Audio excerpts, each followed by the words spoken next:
മത്തായി എഴുതിയ സുവിശേഷം അദ്ധ്യായം 4.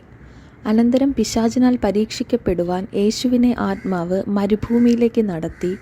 അവൻ 40 പകലും 40 രാവും ഉപവസിച്ച ശേഷം അവന് വിശന്നു.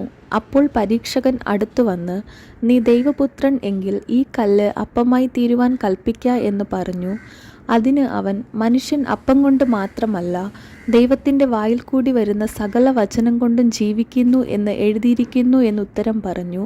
പിന്നെ പിശാച് അവനെ വിശുദ്ധ നഗരത്തിൽ കൊണ്ടുപോയി ദൈവാലയത്തിൻ്റെ അഗ്രത്തിന്മേൽ നിർത്തി അവനോട്, നീ ദൈവപുത്രൻ എങ്കിൽ താഴത്തോട്ട് ചാടുക.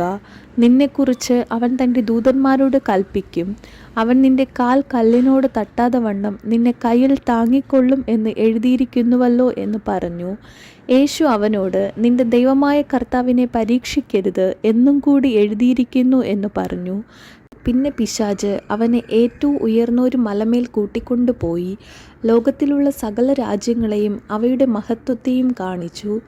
വീണ് എന്നെ നമസ്കരിച്ചാൽ ഇതൊക്കെയും നിനക്ക് തരാമെന്ന് അവനോട് പറഞ്ഞു. യേശു അവനോട്, സാത്താനെ, എന്നെ വിട്ടുപോ.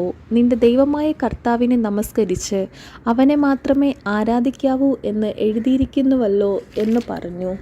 അപ്പോൾ പിശാച് അവനെ വിട്ടുപോയി. ദൂതന്മാർ അടുത്തു വന്ന് അവനെ ശുശ്രൂഷിച്ചു. യോഹന്നാൻ തടവിലായി എന്ന് കേട്ടാറെ അവൻ ഗലീലയ്ക്ക് വാങ്ങിപ്പോയി. നസറേത്ത് വിട്ട് സെബൂലൂൻ്റെയും നഫ്താലിയുടെയും അതിരുകളിൽ കടൽക്കരയുള്ള കഫർന്നഹൂമിൽ ചെന്ന് പാർത്തു. സെബൂലൂൻ ദേശവും നഫ്താലി ദേശവും കടൽക്കരയിലും യോർദാൻ അക്കരെയുമുള്ള നാടും ജാതികളുടെ ഗലീലയും ഇങ്ങനെ ഇരുട്ടിലിരിക്കുന്ന ജനം വലിയൊരു വെളിച്ചം കണ്ടു.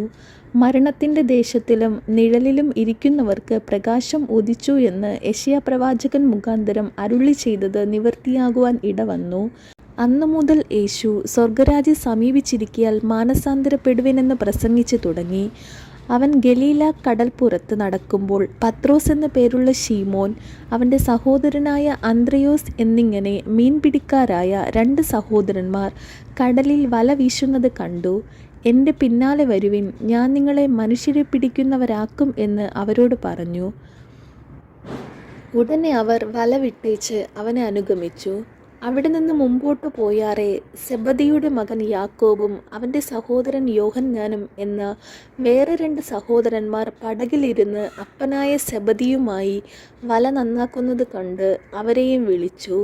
അവരും ഉടനെ പടകിനെയും അപ്പനെയും വിട്ട് അവനെ അനുഗമിച്ചു.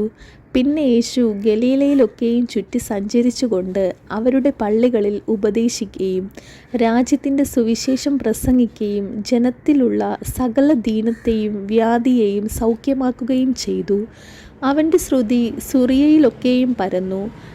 നാനാവ്യാധികളാലും ബാധകളാലും വലഞ്ഞവർ, ഭൂതഗ്രസ്തർ, ചന്ദ്രരോഗികൾ, പക്ഷവാതക്കാർ, ഇങ്ങനെ സകലവിധ ദീനക്കാരെയും അവൻ്റെ അടുക്കൽ കൊണ്ടുവന്നു.